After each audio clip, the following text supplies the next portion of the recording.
Inside Grand Prix News is presented by Allianz.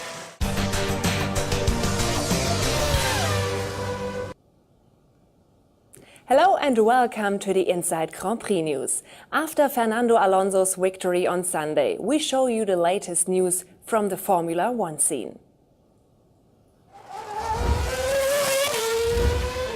60 years after the first Ferrari victory at Silverstone, Fernando Alonso celebrated his first win of the season in England.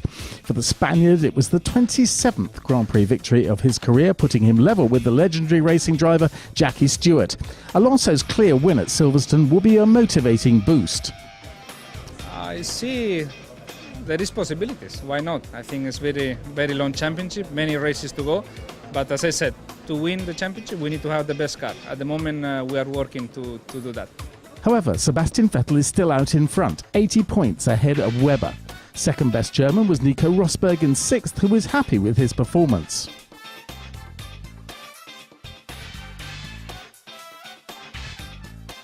In the constructors' table, Red Bull on 328 ahead of McLaren Mercedes. Further Formula One news are coming up now, condensed by our Inside Grand Prix team. Silverstone was and is a building site. Despite remodelling, there was chaos at the weekend on the approach and exit roads, long queues of traffic around the circuit before and after the race. Irritation number 2, no air conditioning in the new Silver Wing pit lane building.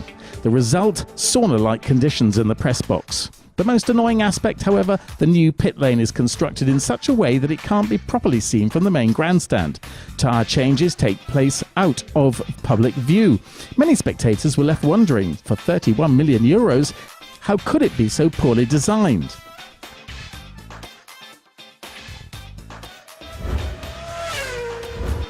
Renault and Williams to continue their partnership. The British race team will in future continue to use engines made in France. That's now been officially announced. The Renault partnership for Williams is very important, but its most significant aspect, of course, is the performance this engine will bring. The long-time partners have initially signed a new 2-year deal through to the end of the V8 era. If the new V6 turbos were not to come along in 2014 as planned, Renault could still pull out at the end of 2013.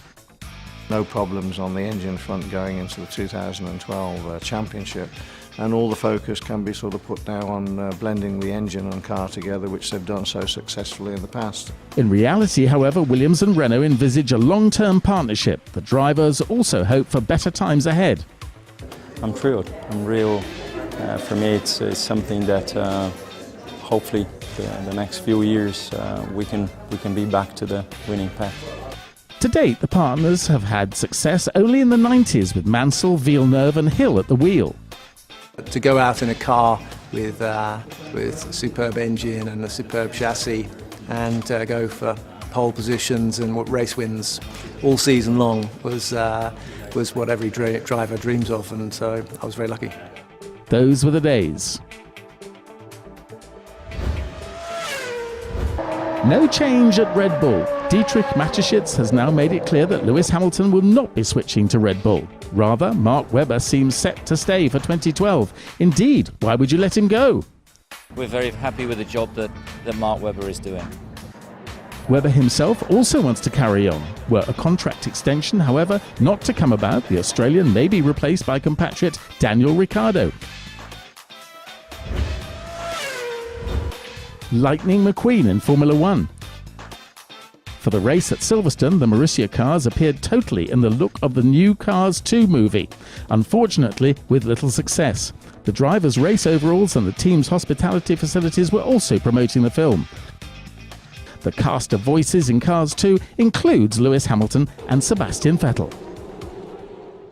That's all for today. Thank you for watching the Inside Grand Prix News. See you next time. Bye-bye.